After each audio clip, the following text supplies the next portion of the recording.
Welcome back to the arena with me, Squider Dragon. In this episode, we actually complete our first full quest. Having unlocked the colour challenges, we now have full access to the normal modes of play, and in particular in our free-to-play experience trying to do these quests. So with the quests, we re-rolled and received a create creature quest challenge, which in summary means having to create multiple creatures. The more creatures we can cast and the quicker we can cast the creatures, we complete the challenge.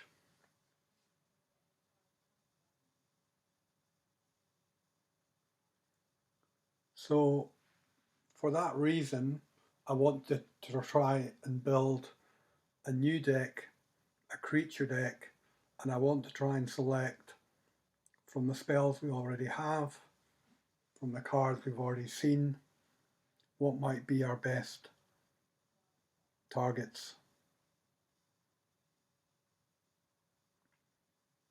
And again, with the experience of having played the colour challenges, particularly seeing red, and as you can see here, blue is pretty good. Now, when I first build this deck, and this has been built fairly quickly, you'll notice in the episodes that I put out some resources, and two of those resources are about deck building, the process of deck building and what to consider. So spend some time looking at those.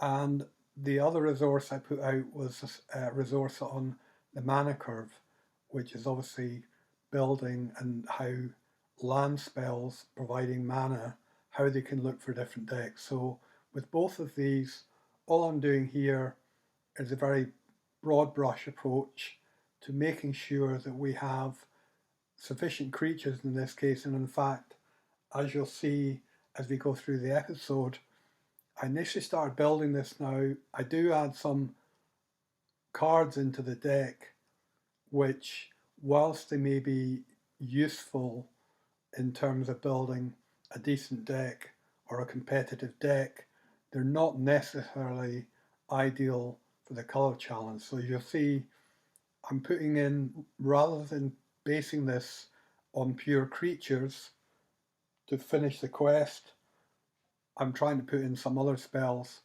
just to get an idea of how that deck runs. So as well as creatures, I have some spells like negate, for example, just to round out the deck. So what you'll see in this episode is I create this deck of stones, but remember I keep re-emphasizing my main purposes of these videos and the advice is principally focused on helping you to understand how to play and maximize the time that you spend playing on a free-to-play basis in Magic the Gathering. Now, probably for a lot of the majority of you, that might not be what you're interested in. You might be interested in more competitive, getting involved in the competitive events, but that will come at a cost, almost certainly, of money in addition to your time and also learning and resources. So there are plenty of channels, and what I plan to do through the series is I might promote or mention some of those channels, the ones that I would recommend.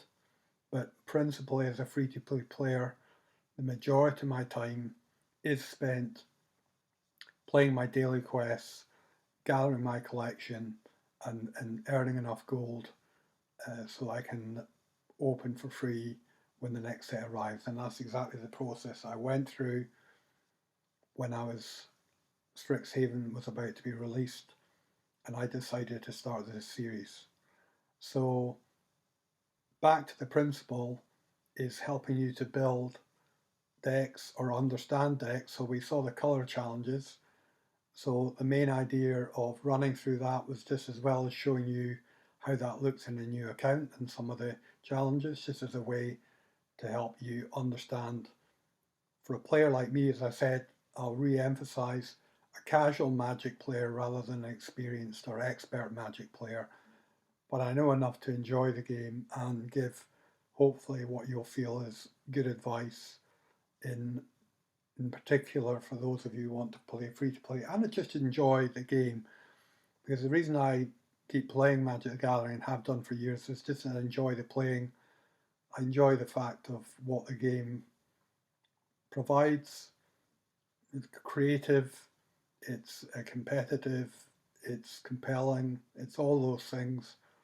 And what's better is I can enjoy this whole experience on a free to play basis and make sure that I'm keeping up and I'm able to enjoy the next set of cards as it comes round. That's the goal or the aim. So where we build out this deck, as I said, my initial 2 games are doing the job. I'm certainly casting creature spells, but maybe not as quickly as would be the intention. So you'll see it's a useful process to play around once you've got spells and decks. And I think particularly now we're starting to build a little bit of a Strixhaven collection. So a lot of these spells that we have are spells that we get from the standard color challenges and the fact that we've opened the standard decks. Something else that you're going to realize is you're not done with the decks that the game will give you just for playing and completing quests. So we also in this episode unlock a new deck and we start to unlock what are referred to as these 2-color decks. So it's interesting when Wizards run what they call these Friday Night Magic series in the recent event which is going on, which I probably will complete with this account, but I will do that offline.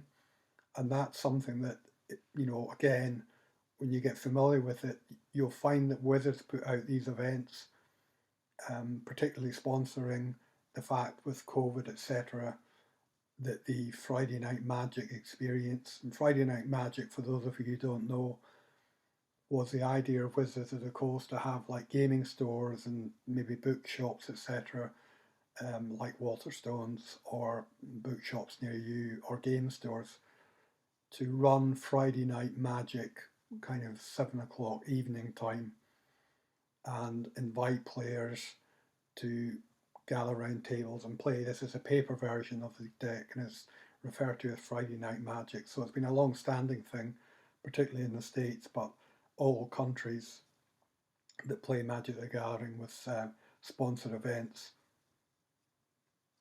have played this Friday Night Magic. So in the Magic the Gathering arena, that's echoed with these Friday Night Magic events, and you are given access to typically standard, not necessarily overpowerful or top tier decks, but good standard built by Wizards decks that allows a range of different players to pick one of those decks and try it out. And we start to unlock some of those types of decks as we continue going through our free to play experience. So the more I talk about this, the more I want to emphasize is that getting into Magic the Gathering, particularly as a free to play player, again, you don't have to spend any money in this game, but if you spend your time and you develop and you follow the advice that I'm giving you here, you'll get a great experience, you'll build your collection, and you'll enjoy playing this incredibly addictive game. So, as you can see here, one of the things I talked about, I'm casting Goblin Gathering, which is useful, and we've seen the spell before. It can add 2 creatures, but it's important to note because it's cast as a sorcery spell, it's not adding to the create creatures cast 40 creatures, I think we're trying to get up to quest. So although it's a creature on the board, and of course, when I built this, I wanted to build this slightly differently, a little bit different in terms of building, particularly as we have two colors. Put enough colored spells equally distributed between the two colors. So again, we don't face this issue about having, so you can see here, for example, sleep. Now, this deck build and the way I built it is more designed for it to be competitive and help us, which is what we end up doing, is winning the game. Now, from a free-to-player point of view, I'll remind you again that winning, certainly you have what's called your first day win bonus. So in this case, if I win as part of doing this challenge, and it can happen anytime, it's any game, it doesn't have to be your first, it's just any game that you have, the very first game that you win, if you manage to win a match, earns you 250 gold pieces. So that's what's called your first win bonus. So there may be times where you don't earn that. You might play and you play through your quests, and in playing through the quests and completing the quests, you don't win any matches. But remember, from a free-to-play player basis, getting the quest done was what's important, because getting the quest done helps build you up your collection. Of course, it's nice, the more gold you get, the faster you can then open new cards in new decks. So the 250 win bonus a day, which you're probably almost certainly going to get if you've followed along, and even if you're using the starting decks, they tend to be built well enough that you should be able to, in the same way that you had in the color challenge, it's no different. You should be able to win one or more of these matches, and that will provide you with this 250 gold win bonus. So back to this is working through the quest. You can see our opponent, even though he's in 6 life, had built a quite significant board. But in this particular case, potentially with the tokens that we can also use for blocking. So in that regards, they're pretty useful. I just tack in, obviously, with the flyer, which our opponent can't deal with, and holding it back. And I also have a trick, as we'll see, in being able to attack with this Prize Mari Pledge Make, which is generally a blocker, but if I cast an instant or sorcery spell, it loses the defender ability and is able to attack. So it's a nice deck, but as I said, I think I play a couple of games with this deck, and again, that's all those games are adding to our cast 40 creatures quest that we're trying to get through. But having said that, it was an interesting move by the opponent. You would have thought it would have been better removing the flyer with the shock, but he's cast this Burn Bright to pump everything up. But the advantage, at least, of having these 1/1 blockers is, despite the fact these are doing a lot of damage, these 1/1 blockers, I can pretty much, what's called chump blocking. Chump blocking is when you know that you're blocking just to prevent damage, but you know the creature's going to die, so you're chumping.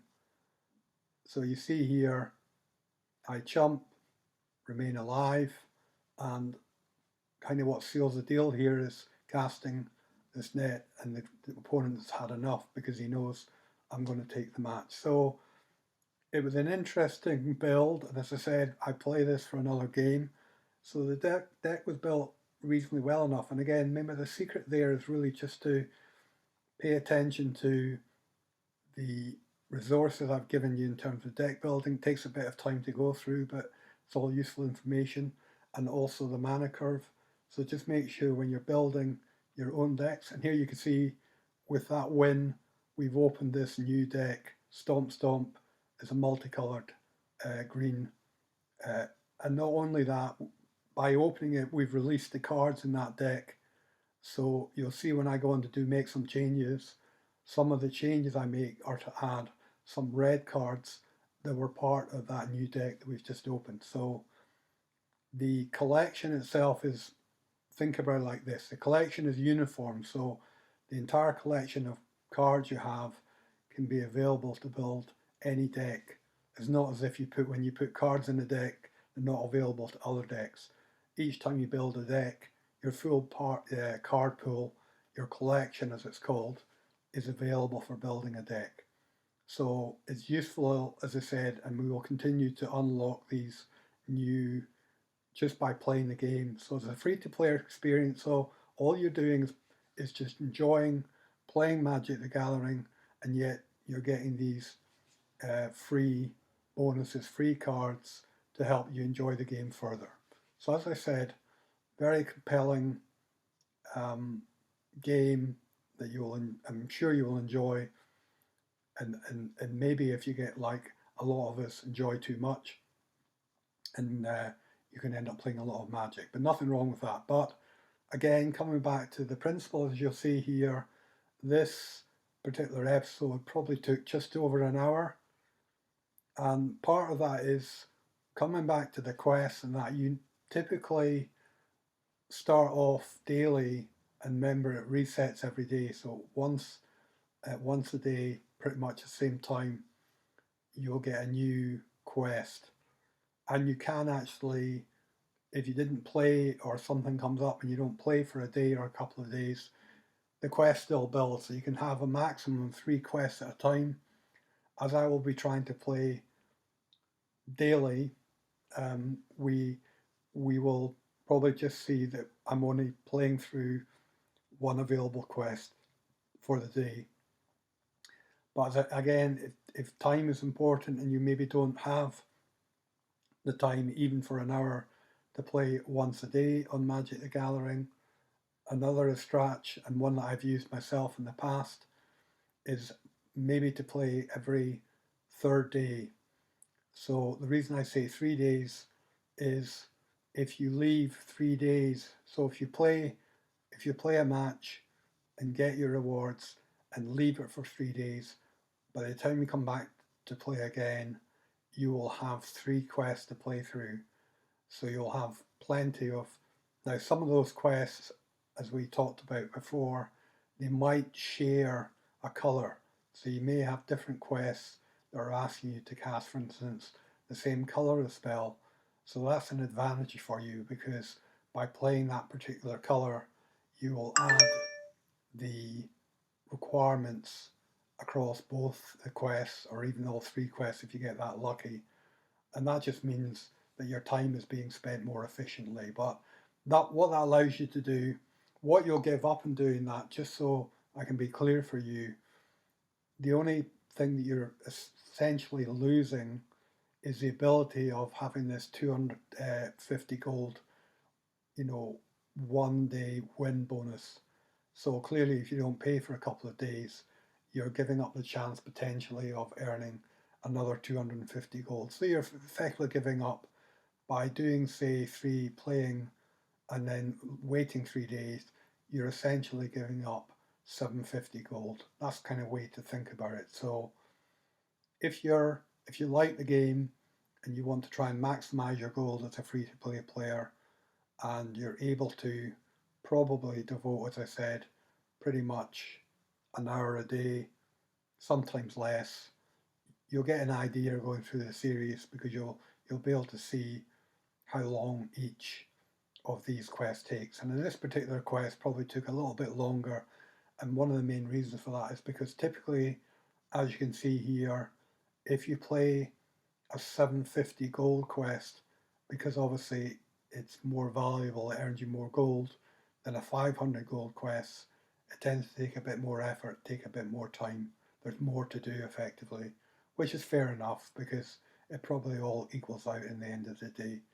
So coming back, as I said, as a free-to-play player, you should be aiming for, if you're lucky, earning at least 1,000 gold a day, which earns you enough to buy a pack, and sometimes it'll be potentially more than that, because don't forget, as well as earning packs by buying them with gold, you'll earn packs by going through what's called the experience track. And when you hit different levels of the experience track, you'll be awarded an additional pack as a reward. So again, there's lots of benefits and reasons for playing the quests, but above all else, enjoying the game, particularly as a free-to-play player. So you'll have all this enjoyment in playing the game, and you will not have spent any of your money.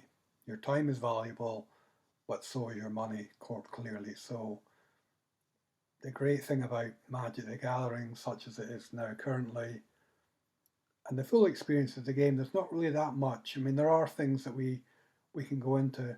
There are certain modes like drafts and sealed, which are specific modes that typically, if you want to take part in those, you have to be prepared to spend money. But the pure gameplay of the normal game does not require you to spend any money. Now here you can see, coming back to this quest, our opponent is assembling. This is the other thing. If you get such a situation, just quit. Don't waste any of your time. Remember, what we're trying to do is maximize the use of our time for quests. So when you get a situation like that, by all means don't give up too early. But when you get to a situation that's hopeless, just get out of there. Just quit the match, get on to the next one, and work towards completing the quest in front of you. So you can see we've got 8 out of 40 quests. So at this point I decide that the strategy may be to get this quest done in a suitable period of time. It's taking a bit long, so we go back into the deck builder. It's the same deck, but what I do is I add in many more creatures. You'll see I'll do you a check. And if you notice as well, we can talk about, just as we go on this, you can see these bars, the bar charts that are going up and down, that represents what we refer to as the mana curve. So the cheapest spells, 0 cost or 1 cost, appear on the left-hand side, and the more expensive spells, costing 2, 3, 4, 5, 6 or more, are shown on the bars on the right. So the idea of the mana curve is, because you now understand that lands are used to cast spells and you get a land every turn. So the idea in terms of building a decent deck that works properly is making sure you have a mixture of cheap spells that you can be able to play on your first few turns, but some of the more powerful spells you then leave and wait for them to come out later on, game-winning cards as it were. So again, I use the chess analogy a lot. So it's like your opening. You want a few plays, a few spells you're able to cast for your opening. Then you get into the middle game where you're casting some of your more powerful spells. And then you've got your end game where you want to be casting your game-winning spells, which tend to be ones that are more expensive. So the idea of building the mana curve is to build such that you're able to, typically you know if your mana curve is working out correctly if you're pretty much able to pay at least one spell a turn, and more often than not, if it's built well enough in terms of what you're trying to do the deck, like in this case building small creatures, if you're able to cast 2 or even 3 spells every single turn, that's a big advantage. It means a couple of things. It means your deck's working really well, and particularly if you're using casting spells as we're doing here to earn you more cards, you're also being more efficient. So again, these are all thoughts of a very experienced free-to-play player, but as I emphasize again, not necessarily the player that knows the ins and outs of building very good decks or playing very good matches. I think, as again, I come back to the chess analogy, I'm an average club player, so I can play a good game of Magic, i.e. a game that's competitive enough that somebody has to beat me, but I'm not one of these players that nearly always wins because I'm so good at the game. So what I want to show you in this experience is getting your own enjoyment in the way that you enjoy Magic the Gathering Arena, the digital version, which is why, as again, if you're new to this series or you pick up watching halfway through, I encourage you to go back and watch some of the early episodes, not necessarily just to see how the games play, which you might know, but in those early episodes, I have resource links to some of the great information for people that are interested in learning Magic the Gathering. So I try and make a point for each of these episodes to put some new content link so that as well as coming to visit and watch the videos, there'll be another reason for you to see what new magic link has been provided that you can spend time learning more about the game or learning how to play better or just even if it's history, sometimes I might put some story link stuff out just to give you more enjoyment of the aesthetics of the way the game's played. So we continue playing through our quest. You can see now with our deck, I'm able to cast a creature pretty much every turn, and that's adding to the quest. So you'll see when we complete this match. And remember, we've already had our win bonus, daily win bonus, so it's not going to be adding anything. We just have to get the quest done. So at this stage in time as well, look out for sure for having that first win so you know that you've got the 250 gold secured. But don't worry overly much about having to win or beat. So it doesn't matter if you lose. The key thing is that you're playing the right spells as required by the quest to get through the quest and earn the gold to go on and buy more packs, etc. So there's a different focus with this channel from what you would see if you look at other channels which purely focus on being the best. It's sort of like spike players, and that's not being disingenuous, it's just a statement of fact. You might get some players that are just, when I say spike, they're only interested in building the good decks and winning, and they're not necessarily happy if they've had a good match, for example. I'm not saying that's probably being a bit unfair to the players. I think everybody enjoys having a good match as long as it's played well enough on both sides. And importantly for us, we have a different motive and perspective, which is playing quests so that we earn more gold, so that we can buy more stuff, and so it goes. So here's a good example of this deck. You can see what I mean by the deck working fairly well. In this case, I'm able to cast 2 spells. And again, we've seen from playing the color quests, we've got some nice cards in this deck because we have what's called card. Remember what I refer to as card advantage. So you've got card advantage coming out by drawing an additional card with a Cloudkin Seer. I cast out drawing that. I've got this Maelstrom, it's another creature. It's quite a powerful creature, this one. It's one of the uncommons, but can, as you see, quite powerful. So it was again a good addition to the deck. So again, another thing I'll keep reminding you, read the cards. So if you read the Maelstrom Muse, in the same way where we have the Prismari Pride Mage, and remember Prismari Pride Mage in this case in our deck is one of the Strixhaven cards. Prismari is one of the colleges, you might recall. So we understand the cards, so we understand which cards fit well into the deck. And the deck as well, I don't want to spend too much time talking about deck building, which is why I provided the kind of expert resource for you to read and find out from the best. So the idea of the channel, if I give you links, I'm providing you the best, and that's useful. Some of this stuff you can find, and if you get into Magic, you'll know where to go, you'll get recommendations. There's a lot of forums to join, and I'll give you some recommendations for them in due course as part of going through the series. So we built up quite an impressive board. Again, it's just because of the way we built the deck, but of course the quest was all about casting creatures, so it's doing two things. It's also putting us in quite a good position here potentially to win, even though the player is doing a similar thing and building it up on his side.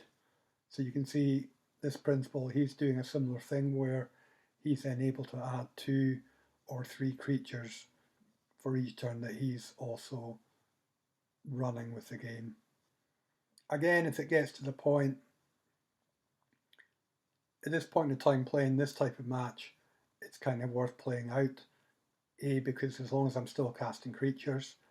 But again, if it looks a little bit too one-sided, or it's going to take a while, it's going to take you too much time, and the key objective here is casting creatures.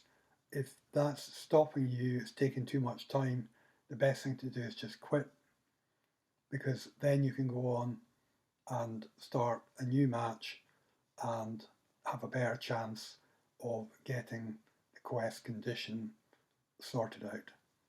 So you see, although we have some big creatures building up on the opponent's side, the fact that we've got our flyers in particular, we've seen how important they are, but of course the opponent also has a flyer, but where we have, and we have small ground creatures, so if he is going to attack, and here we have another flyer, and this is a useful one, if you remember, this makes all our flyers cheaper, but we already have like flyers out.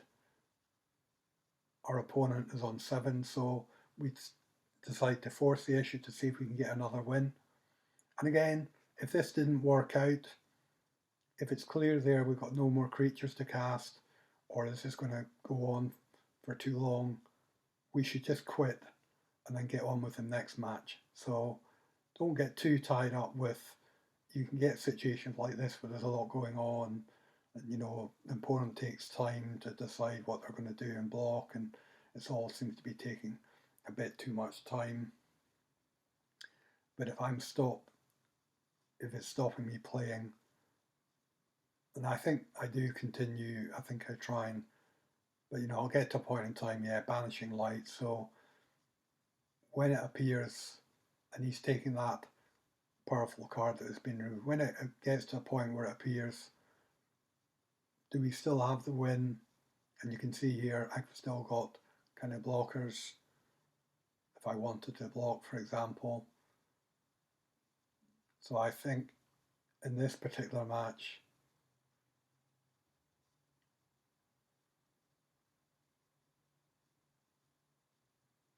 and then again you see, because of the creatures they have, block goes there obviously in the flyer, because we've got flyers ourselves, but we've got another flyer that's involved.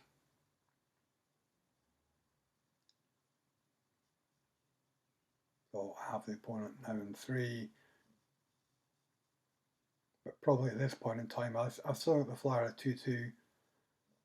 At this point in time, it may have been time to quit, because the idea is to, so our opponent's adding to the board all the time. This gives them 0-4, it'll create a new 0-4, and then of course it'll increase his life once it gets to the right stage.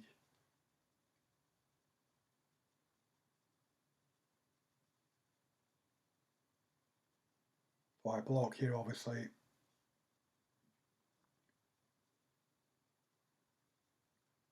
I have another flyer, but then of course he does have the owl.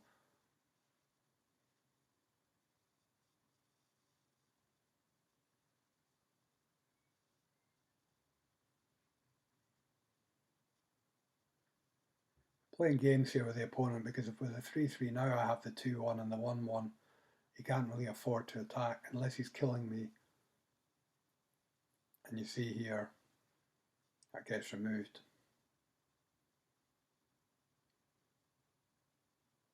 I should have quit this time. Probably quit now. Yeah, because he's got the game 1. So I probably played on there a bit longer than I should have done. So, you know, as the saying goes, with a teacher, do what the teacher says, not what they do, or tells you, should I say. But let's go on to the next match. And again, we're still working. Don't lose sight of our goal. We're still working to play and win and complete the quest. And again, we're about just over halfway through our hour in terms of playing. But, you know, the quest progress is proceeding along nicely. As I said, not many games where just playing the game is going to be enough, but, you know, that's a great feature with Magic the Gathering. I mean, particularly in terms of building the collection, which just makes the game over time more enjoyable once the more you learn about it and the more cards you have to play with.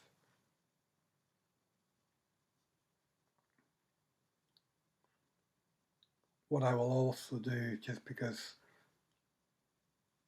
as a long time player of Magic the Gathering, sometimes it can get exciting for maybe a day or two when the new cards come out, but then you settle back into the free to play mechanics. So one advantage for me to do this series, and one of the main reasons for doing it, to be honest, is that I can just enjoy the experience of what it was like at the beginning when I first started playing Magic the Arena, because everything's kind of fresh.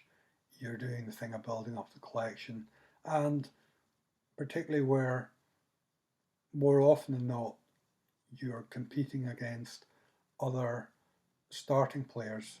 So if I wanted to be super competitive in Magic, you can see here this, I'm using the Bonecrusher Giant, which is one of the new cards, and that was enough with the opponent setting back. So I get a win here, but this win, as I said, this win at this point in time isn't doing, there is a quest counter which does tick up, so it will be adding to that, but it's it's not really helping me to close out the quest, which is only achieved by, now you see here again, as a result of doing that, I've been awarded with a deck, so I've only been paying just over half an hour, but again, potentially because I'm playing a starter deck with more to unlock early on, I'm also opening a new pack as well. So we've already, even though we're still to complete the quest, we already have earned one pack of magic cards, and that's a goal. So again, we can see we only have the red mana, but we do have, so this is a point I was saying about, in terms of the mana curve, with a two-color deck, you can end up cards in your deck that you're unable to play.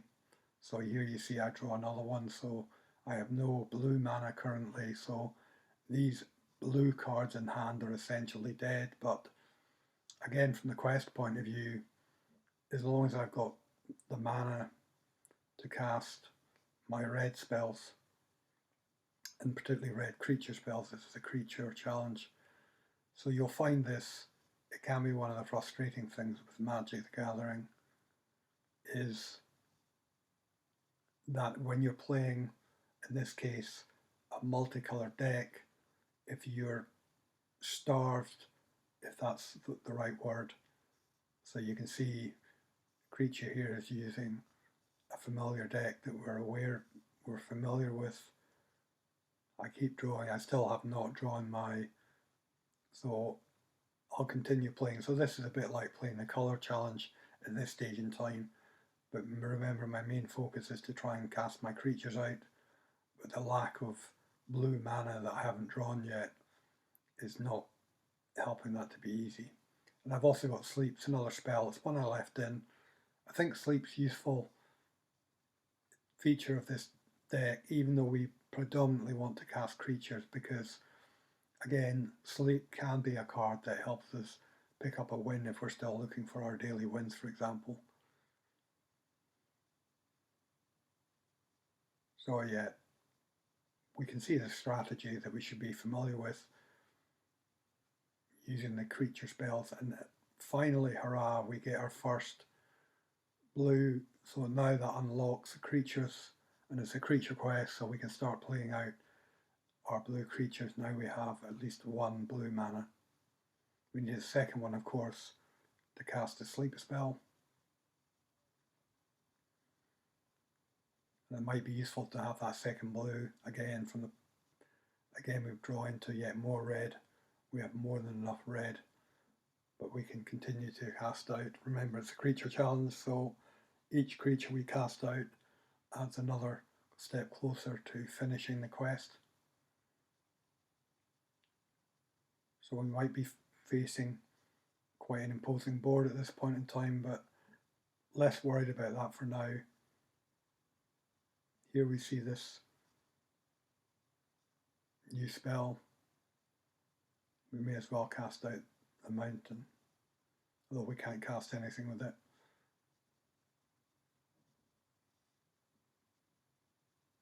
We're attacking because he's not able to block, or beg your pardon, he's blocking with the 1. So again, I should expect blocking with a 5/5.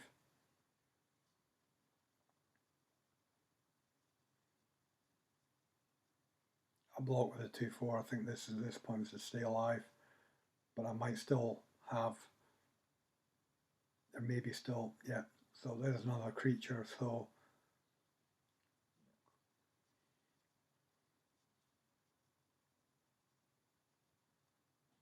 yeah, I've got the raid bombardment. So the idea, like for playing on, we know he's going to block. So again, at this point in time, the job's been done. We've probably cast quite a few creatures, but we were a bit starved with the blue mana. So we get and quit.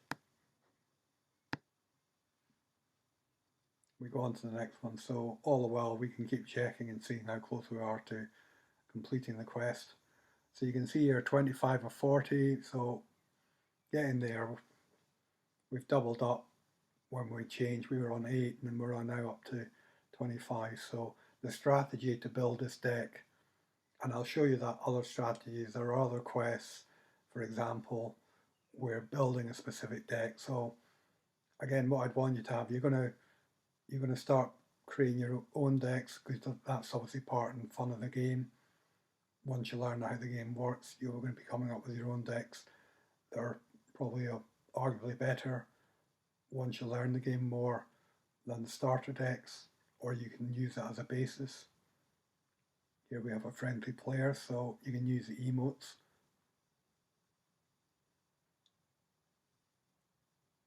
Say sometimes you can get annoying players. It's okay having a conversation to say a friendly hello, but this or you go, hurry up. But yet again, it's possible to, you're reminded that you're able to mute these so-called emotes from a player if it's annoying. The idea is this game not to be annoying, but just to get it, you have enjoyment and fun of building these decks and playing matches against other opponents. But yeah, we have a player that does like talking to us, which is okay. It looks to be, again, another kind of beginning player. But now we have our flyer. We know it's our goal, but of course, as we're saying, casting that out, so we'll keep attacking. We're expecting that he's not going to block where he wants to. We know how green works. He wants to be casting out this nice big spell that he's got ready for us, and here it comes. Yeah, now it hasn't got reach, so it's not going to be doing. So you can see him building up. It makes his creature bigger, but our deck is based around having these So the 3/2, the 2/2 ground creatures, well, that's quite happy to chip away. What are you going to do about, so unless he's got a creature that can manage reach, our 10/10 does not have trample, which means this idea of using these chump blockers, as I refer to them. So I don't want to take 10 damages if I'm still casting spells and still have a chance to win. So just because you're playing for quests doesn't mean to say you should still be trying to play the best Magic that you can. So you see here, he builds Epic Proportions, which temporarily gives him trample, but fortunately that wears off.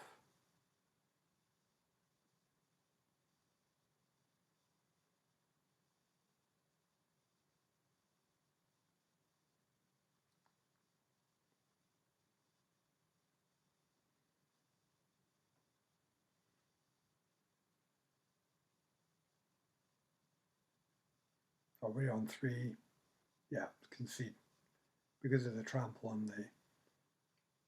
But again, I was blocking those points in time just because we still have our own spells to play to complete the quest. It's about getting the quest completed.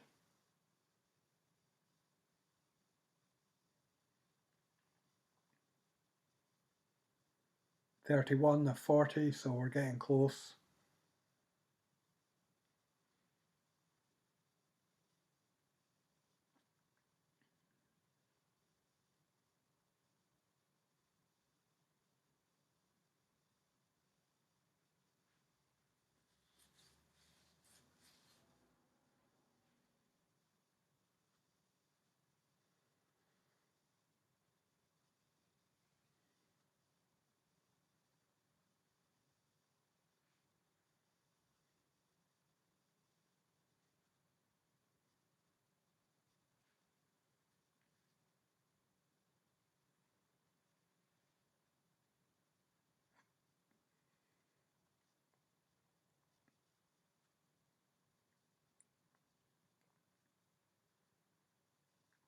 Here we have both blue and red mana.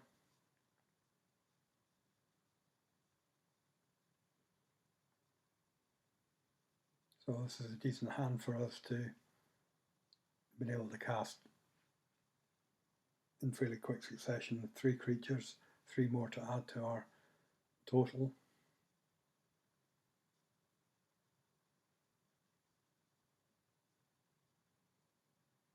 We have a delay waiting for our opponent.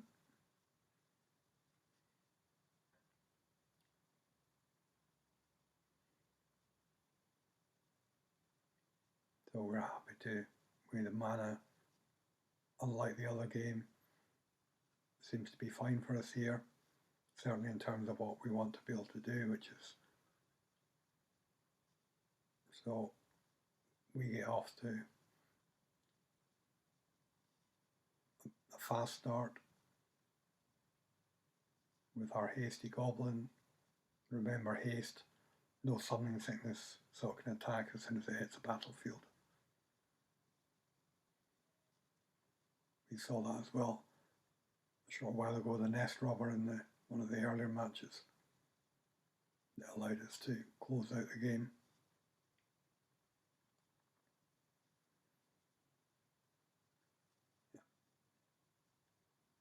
So 2 turns, 2 creatures, so we're being as efficient as we can and making sure we're casting the spells that we need to complete the quest. Here we have the, now I cast out the, again, options there. I cast out the Manticore because it's bigger.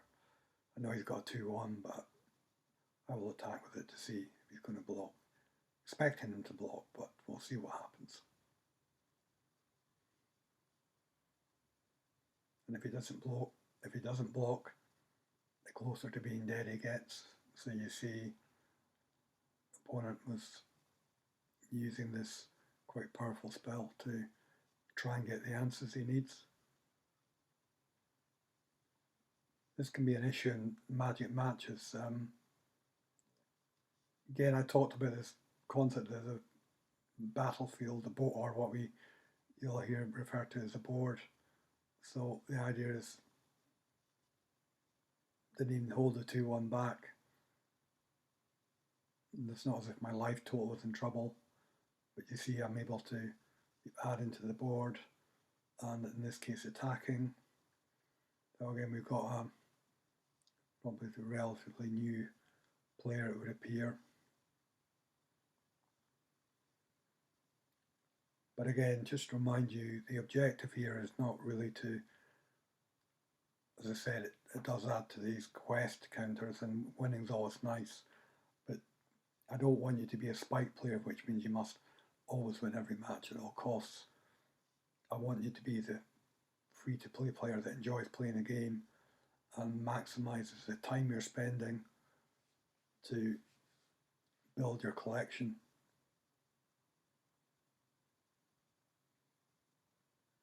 As we're doing here. And yet we had the nest robber. And now we can stick it to the 2-1. So what's our stinging lionfish going to do? Yeah. Again, we really gave the opponent not much choice.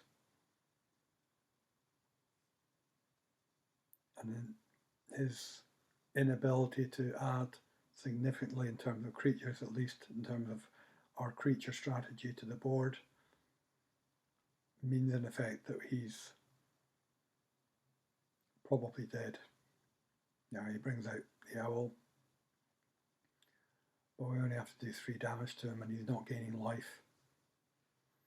And we also have the Rimrock Knight, which we can give, take your pick, to one of our creatures, pumping it up. And again, from the mana efficiency, we can also cast the other side of that, which is the creature himself. But there's more than enough here that we're attacking with, despite the 3 to finish the game. But we maximised the number of creatures that we were able to cast, so we can check on our status, getting close to completing this quest. And again, remember the ward for this, because we re-rolled at 750. Yeah, so we are only 2 creature spells away from completing the quest. So you can see, because the number of creatures it's asking us to cast is what takes more time. So typically a 500 gold quest will be completed quicker. A 750 can take a bit more time. But now we're very close, and of course we want to complete the quest, because without completing the quest we don't earn the reward for the gold. So we have a decent enough opening hand. We've got all our colours, we've got some of our bigger creatures which we could probably end up getting to cast, but we know at this point in time all we really need to do is to cast 2 creatures and the quest is complete. So bear that in mind as well, just keep an eye. So again, unless you're using this, which I guess is a fair point, to learn why not play matches out to their end, because then you don't really appreciate how matches can, once a match is totally so one-sided, it really doesn't make any sense, and you'll find most normal players, you'll get some people that will hang on, but typically if you find that, just for interest, if you find that you're in quite a powerful position and your opponent is still playing on, the likelihood is he's still playing on to complete a quest. So, you know, if you finish him off, just deal him the death knell and he'll get on to running another quest and that. But in case you wonder, that sometimes if you feel that opponent is hopefully lost, possibly a bit like here, he may well play on because he's still trying to complete a quest. So don't forget that.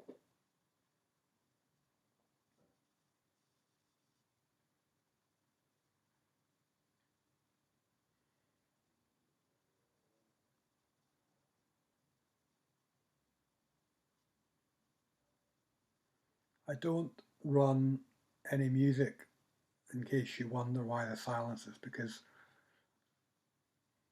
I don't have a setup that allows me to record the narrative, and the way I like to comment on it, it's nice for me to have recorded the gameplay, the match, and then I can annotate it kind of after the fact. Again, very different from what you'll find from a lot of other players will play and communicate, and that's probably a style that you prefer better, but I have a different purpose, as mentioned several times, probably so much so that you're sick of hearing it, but I have a different perspective with running this particular series in terms of trying to show what would it look like for a new player.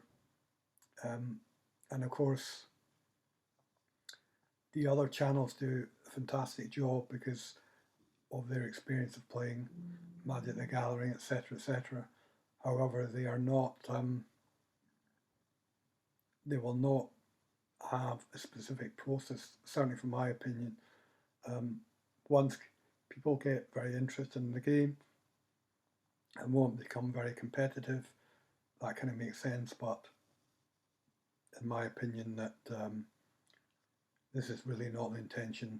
There are plenty of channels for that, and this is not trying to compete with those in any shape, size, or form. So again, the merits you can see of the deck is working pretty well on two fronts.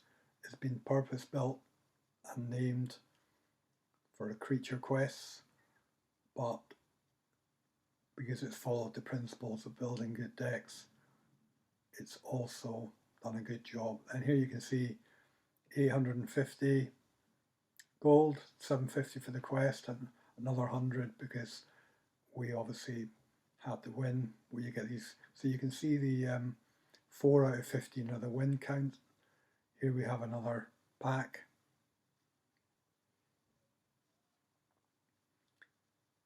And if we check our gold, we'll see. So this is, again, doing our opening.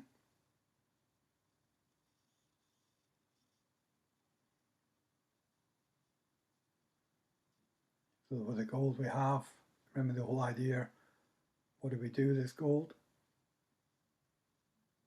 We'll come on to cosmetics. I'm not against buying cosmetics, but again, unless you've got quite a lot of gold and you're quite happy that you've got quite a strong collection, you can look at doing, my personal favourite for what to spend if you're not spending it on packs are sleeves. Personally I like having a nice like collection of sleeves to complement the deck, but there are other cosmetics you can buy, and again, perfectly okay as a free-to-play player. I mean, if you part, as I said, of Magic the Gathering is enjoying not just the pure gameplay but the aesthetic aspects of the game, again, referring back to, if you want to check out, I think my intro episode 0, there was a link there that talks about the different types of player that wizards recognize that enjoy playing the game. So you see here we had quite a good session, which is good. I think it's designed purposely like that because suddenly you're enthused with the game because we've been able to open what was, I think, 4 packs there. We've had our new deck being added, and I said we'll get more 2-color decks in time to build a variety of different decks we can play with. So I'm just having a quick look at this list. So that adds variety because we now, for the first time, rather we have built, so if we take stock, we have built our own deck for the quest, purposely the creature quest deck, and we have earned this new red-green deck provided for free, and the collection that are had beyond that. So I'm just wanted to do a quick check on cards that we've opened.